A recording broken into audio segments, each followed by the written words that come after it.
Ces Pages ont été pliées, scellées, cachées au fond des sacristies. Elles décrivent un monde où la chambre n'appartenait pas aux amants, mais aussi aux témoins, aux curés et aux juges. Cette nuit-là, 14 regards attendent une seule phrase. La chose fut accomplie. Car sans cette preuve, le mariage peut vaciller, l'héritier peut disparaître et une guerre de maison peut commencer. En moins de 30 minutes, vous verrez comment le lit est devenu un document, pourquoi la pénitence se jouait sur le parvis et quelle formule murmurée décidait de terres entières. Restez jusqu'à la fin. Un détail d'archives renverse tous ces « que vous pensiez savoir. Il existe des pages qu'on n'ouvre qu'en retenant son souffle. On les reconnaît à l'odeur de cire froide, au grain lourd du parchemin et à la tournure de phrases qui ne s'emploient plus.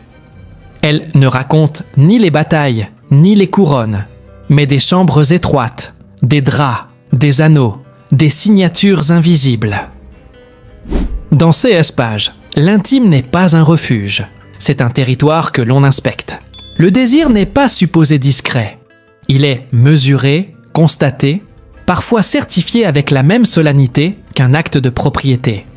On pourrait croire que cela tient du roman noir. Et pourtant, c'est de l'archive. Voici CE, qui se passait lorsque la société exigeait de l'amour d'épreuve, lorsque la nuit devait produire, au matin, une phrase qui valait loi. Imaginez une porte que l'on pousse du coude pour ne pas laisser s'échapper la chaleur. Derrière, 2 fiancés, un lit maladroit, une bougie qui laisse tomber sa cire en perles. Dans l'ombre, des chuchotements. Ils ne sont pas des intrus. Ce sont des témoins choisis, parfois parmi les proches, parfois parmi les notables. Leur tâche est précise. Vérifier que la promesse s'est transformée en union, que le mariage a été consommé. La formule est courte. Elle tiendra dans la marge d'un registre. La chose fut accomplie. 3 mots qui pèsent autant qu'un sceau. On dira que cette scène est impensable aujourd'hui. Mais à l'époque, elle épargne des procès interminables. Sans consommation, le mariage peut être annulé, la dot contestée, la filiation brouillée. Alors, on atteste. On n'y cherche pas le romantisme, on y cherche la paix juridique. Cette paix commence bien avant la chambre. Pendant des semaines, la communauté a annoncé le projet d'union au prône, invitant chacun à révéler les empêchements possibles. Parenté trop proche, promesses déjà faites, serment qui lirait l'un des deux ailleurs. Le silence vaut consentement public, et s'il y a un obstacle, on stoppe tout. On ne discute pas de passion, on parle d'alliance, de terre, d'héritier. Chaque mariage est une charpente que l'on vérifie poutre par poutre. Et s'il arrive que les fiancés rompent après s'être trop avancés, les voisins se chargent de rappeler les usages avec une ironie bruyante. Casserole frappée, chant moqueur, cortège nocturne. C'est le charivari, cette correction par le bruit qui ne laisse dormir personne et remet l'harmonie au milieu des maisons. On punit moins la faute que le désordre qu'elle allume. Il existe un autre théâtre, plus brûlant, celui des ordalies.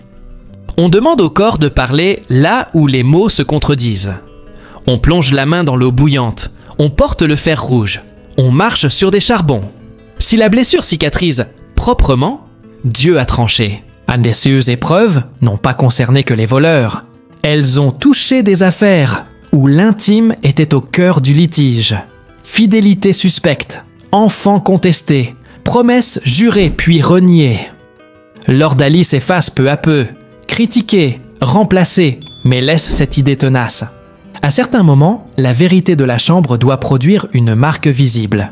À côté de CES gestes extrêmes, un art plus discret, mais tout aussi puissant, s'exerce chaque semaine.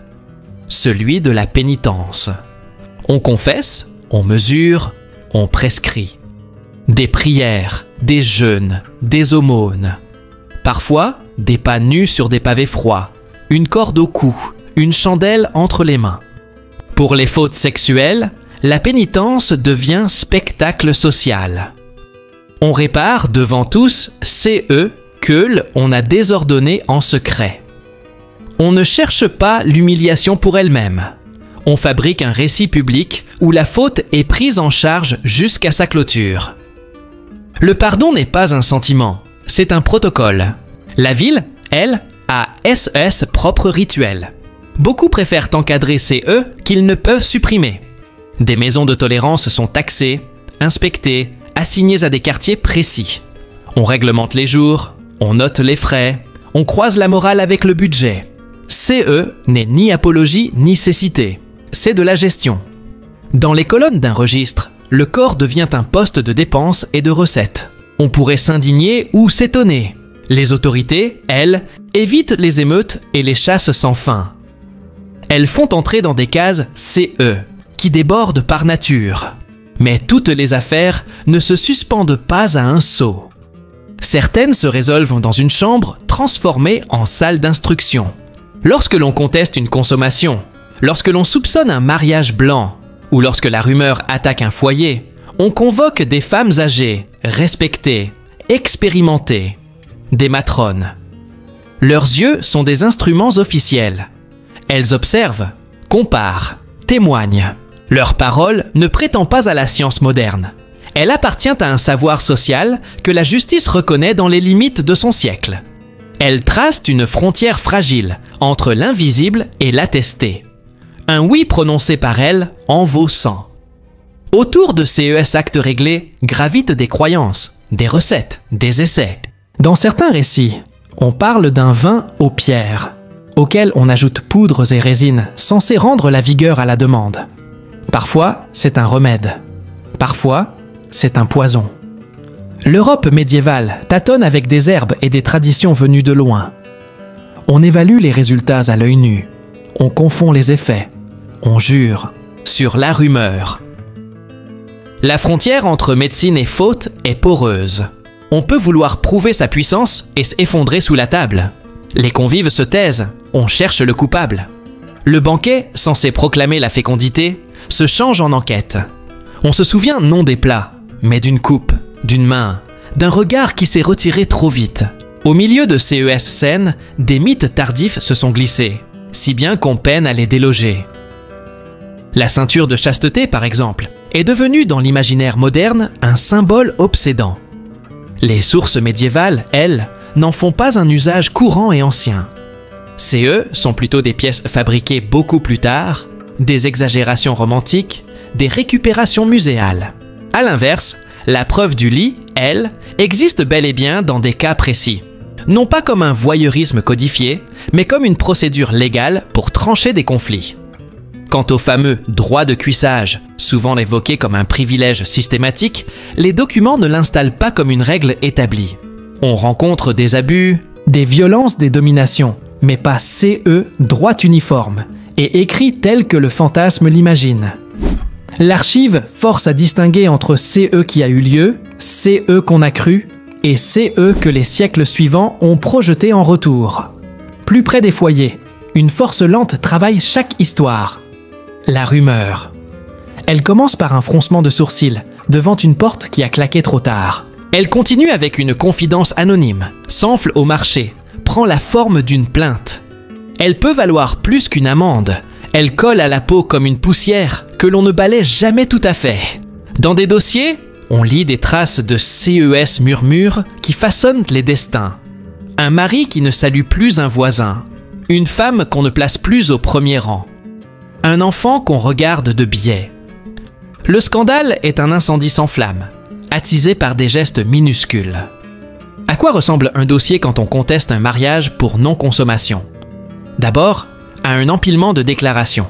On interroge les domestiques, les voisins, on cherche la chambre, on reconstitue la nuit. Le mari évoque un empêchement secret, la femme parle de promesses reportées, chacun pèse et mots comme s'ils étaient des pierres. Puis, les autorités ecclésiastiques examinent la possibilité d'une annulation. CE n'est pas une faveur, c'est une mécanique. On ne juge pas l'amour, on examine l'acte. Si l'union n'a pas été scellée, elle peut être déliée. C'est précis, parfois cruel, mais cela évite que deux familles s'enlisent dans des querelles de génération. Il ne faut pas croire que tout se passe au cœur des grandes villes. Dans un bourg, l'honneur d'une maisonnée tient à une poignée de signes visibles. Le banc occupé à l'église, la place à la table commune, la présence aux processions, la trajectoire d'une dot. La moindre fissure se voit de loin. Un rire mal placé, un retour trop tardif, une dispute entendue à travers un volet ouvert, et l'on pense déjà en termes d'alliances menacées et de promesses vacillantes. La communauté ne cherche pas le drame, elle craint la cascade des faits. L'intime n'est pas protégé par la porte, il est tissé avec tout le reste.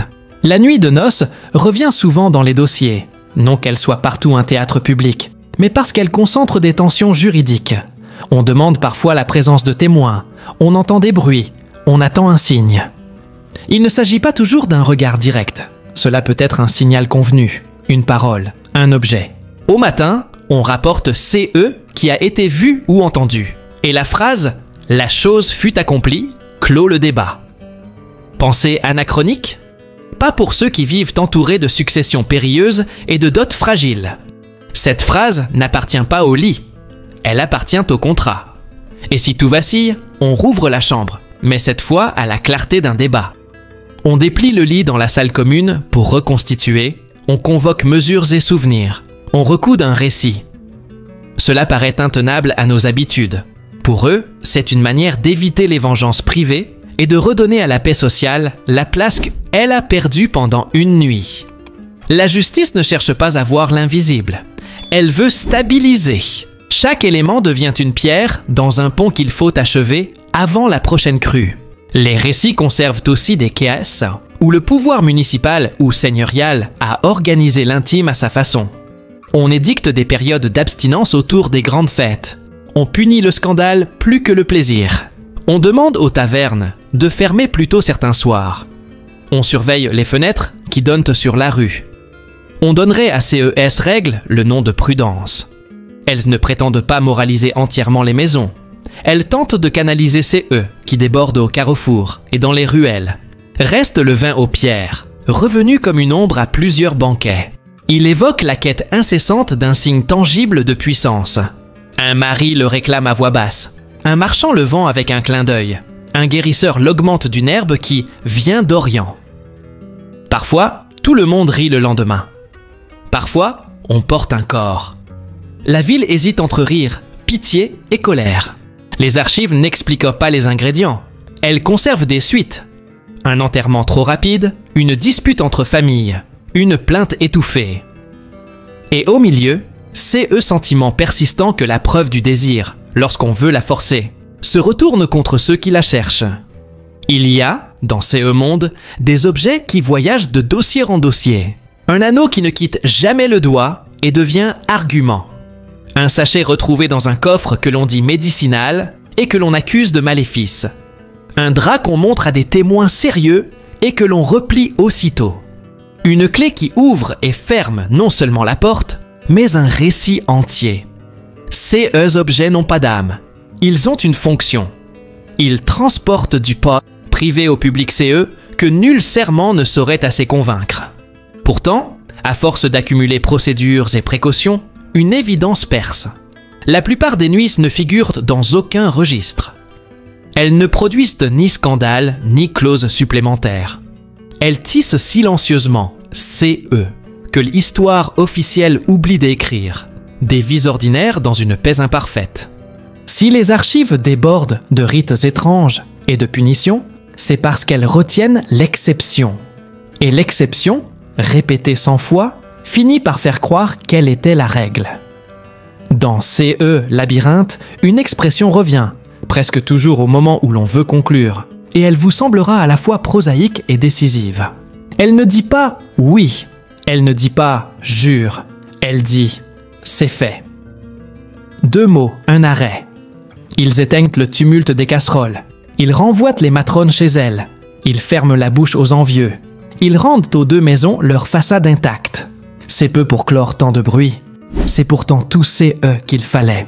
Dans le prochain chapitre, on replacera CES mots, exactement là où ils ont été prononcés.